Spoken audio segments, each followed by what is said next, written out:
এগুলো হচ্ছে অক্টোপাস, ছোট ছোট অক্টোপাস। অক্টোপাস না, অক্টোপাস। বন্ধুরা, সুন্দরবনে সবাইকে স্বাগতম। আমরা এখন এই জঙ্গলে আছি। হ্যাঁ, আমি জঙ্গলে আছি। আমরা এখন রান্না বান্না করবো, খাওয়া দাওয়া করবো, এখন আবার যাবো বাইরে। হ্যাঁ, খুবই আনন্দ হবে, তাই তো? সবাই মিলে মাছ ধরবো, আনন্দ করবো, বাঘের গল্প হবে। এটাই তো খুব ভালো লাগছে, এটাই তো খুব ভালো লাগছে। গল্প বলবো। হ্যাঁ হ্যাঁ। তো আমাদের এখানে বোর্ডের মধ্যে প্রায় হাফ রান্না শেষ হয়ে গেছে, আর এই কাঁকড়াটা হয়ে গেলে ভাত বসিয়ে দিলে আমাদের সব কিছুই কমপ্লিট। তো এখানে রান্নাটা করে নিচ্ছে, তো আমি জাস্ট একটু নেড়ে দেখছিলাম, মানে উনি মশলা টশলা তৈরি করছিল, তো তাই জন্য। তো উনি এখন নৌকার সাইডে বসে চাল ধুচ্ছিল, আর এখানে তরকারি প্রায় হয়ে গেছে, চালটা ধুয়ে দিলেই হয়ে গেল কমপ্লিট। তারপর আমরা খাওয়া দাওয়া করব, যাওয়া যাবে এখন মাঝ নদীতে যাব, যেটা হচ্ছে 5টা নদীর মুখ। আমরা এখন মাঝ নদীতে যাব। বাকি যাবে, দাঁড়াও দাঁড়াও, ঠিক আছে, আগে বাড়ো আগে বাড়ো।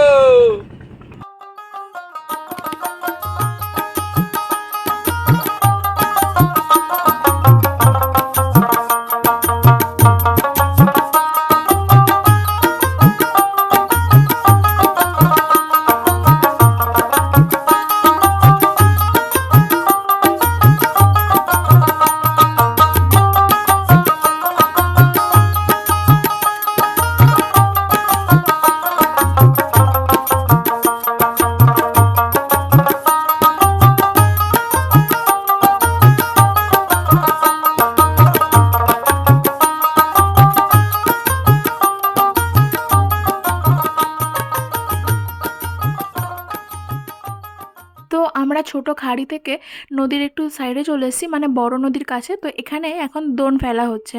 একটু আগে যে আগের ভিডিওটা দেখিয়েছিলাম যে যেভাবে মাছের চার গাঁথা হচ্ছিল বড়শির গায়ে, সেটাই এখন ফেলা হচ্ছে। তখন মাছ উঠবে, তখন একটু বিকালের দিকে তোলা হবে।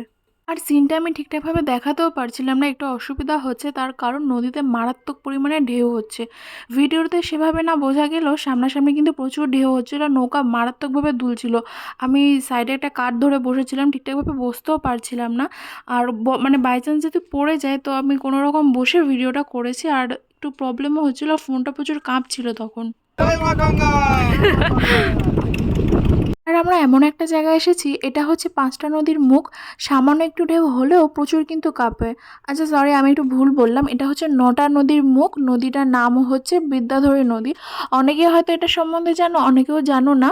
তো আসলে এটা কিন্তু অনেকটা বড়, যেহেতু 9টা নদীর মুখ, তো একটু হাওয়া হলেও মারাত্মক পরিমাণে ঢেউ হয়।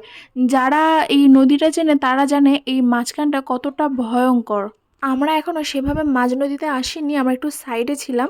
এখানে দোনটা ফেলে আমরা মাঝের দিকে চলে যাব, যেখানে বড় জাল ফেলা আছে। সিলেট সিলেট সিলেট। হ্যাঁ বাচ্চা, ঠিক আছে, হ্যাঁ ঠিক আছে, সুন্দর আছে।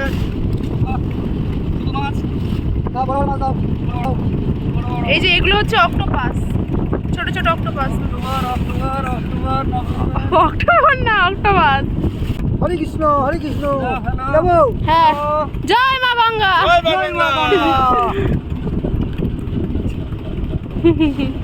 কিন্তু ঢেউ হচ্ছে প্রচুর, মানে নৌকা উঠছি আর নামছি, উঠছি আর নামছি। তো আমাদের দোন ফেলা কমপ্লিট। তো এখন স্নান করে সবাই খাওয়া দাওয়া করবে, তারপরে কিন্তু পিছনে যে বড় বড় জালগুলো দেখা যাচ্ছে ওগুলো কিন্তু ফেলবে।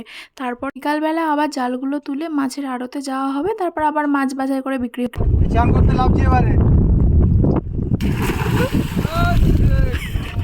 সুন্দর সুন্দর চান। জয় মা গঙ্গা, জয় মা গঙ্গা, জয় মা গঙ্গা, জয় মা। তুমি ঝাম মারো দেখি। জয় মা গঙ্গা দেবী, এনার প্রচুর ভয়। জয় গঙ্গা দেবী। তুমি লাভে তুলেছে না? ভোল মারো, ভোল মারো। লোক লাভে না। চান করো, দেখি দেখি এটা। জয় মা গঙ্গা। বলবো না কেন?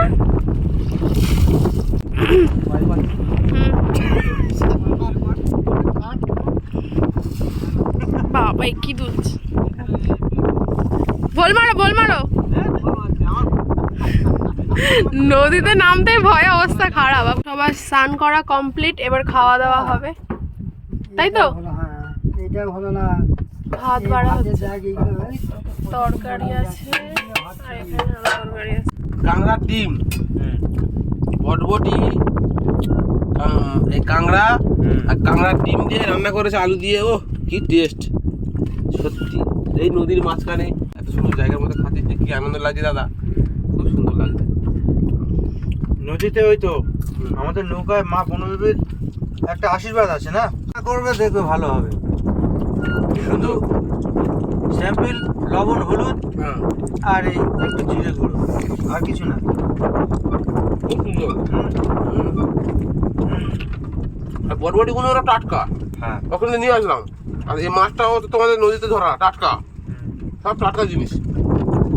ও এখন প্রায় বিকাল হয়ে এসছে, সব কিছুই প্রায় খাওয়া দাওয়া, সবাই একটু ঘুমিয়েও নিয়েছে, একটু রেস্ট নিয়ে নিয়েছে, সারাদিন অনেক পরিশ্রম করেছে। আর এই খাওয়া দাওয়া সব কিছু দেখালো, কিন্তু আমি সারাদিন কিছুই খেতে পারিনি, কারণ আমার মারাত্মক পরিমাণে বমি হচ্ছিল। নদীতে যা ঢেউ হচ্ছিল নৌকাতে, সে মানে সহ্য করার মতো নয়। নর্মাল কেউ গেলে কিন্তু কেউই সহ্য করতে পারবে না, কারণ সারাক্ষণ নৌকার মধ্যে দোলে নৌকা, তো নর্মাল বমি হবেই। বাবা, এ তো বমি করে শুয়ে পড়বো যা হচ্ছে।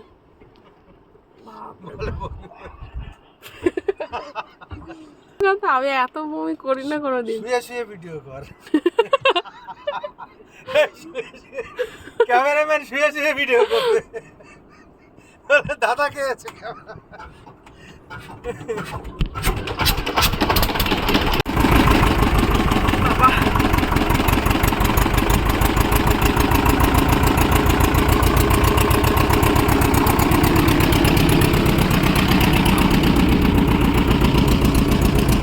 প্রথম নদী ভালো লাগলেও কিন্তু বেলা বাড়ার সাথে সাথে যখন ঢেউ বাড়লো, হাওয়া শুরু হলো, তখনই নদীর ভয়ঙ্কর রূপটা আমি দেখতে পেলাম। আর যে সেখানে থাকাটা কতটা কষ্টকর, যারা সেখানে থাকে, মাছ ধরে, সবসময় দিন কাটায়, শুধুমাত্র তারাই জানে তারা কতটা পরিশ্রম করে, তারা কতটা কষ্ট করে, আর এই সবার মুখে খাবার তুলে দিচ্ছে। তো সেখানে থাকলে বোঝা যায়, দূর থেকেও তো আর মানুষকে দেখে বোঝা যায় না, জিনিসটা সামনাসামনি দেখলে তখন ফিল করা যায়।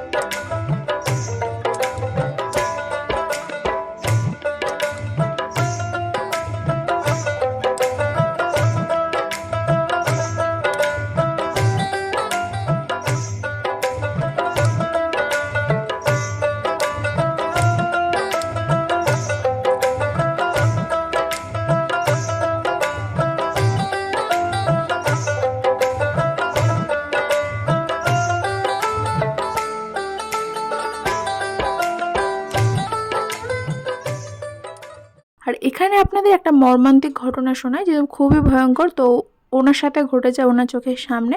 তো আপনারা গল্পটা শুনুন, অবশ্যই বুঝতে পারবেন। ওনার ভাইপোকে ওনার চোখের সামনেই বাঘ টেনে নিয়ে গেছিল। তো সেই গল্পটাই আপনাদের সামনে আজকে শেয়ার করছে, অবশ্যই মন দিয়ে শুনতে থাকুন, তাহলেই সবটা বুঝতে পারবেন। গভীর জমি তো মাছটা আমরা খাড়িতে মাছটা বেশি। আচ্ছা আচ্ছা, তো এমনি অ্যাটাক করে কারোর প্রাণ তো অনেক যায়। এই তো কয়েক বছর আগে আমার ভাই নিয়ে আমরা 6 জন এসেছিলাম বড় মাছ ধরার জন্য। আচ্ছা, বড় মাছ ধরার জন্য এসেছি, এসে সকালবেলা জাল তুলতে গেছি, জাল তুলতে গেছি তখন শ্রাবণ মাসের 22 তারিখে, হ্যাঁ শ্রাবণ মাসের 22 তারিখে মানে দেখলাম খুব ফাঁকা জায়গা, হঠাৎ মানে বৃষ্টি ঝড়ের মতো একটা আসলো, কালবৈশাখীর মতো এসে অন্ধকার হয়ে গেল।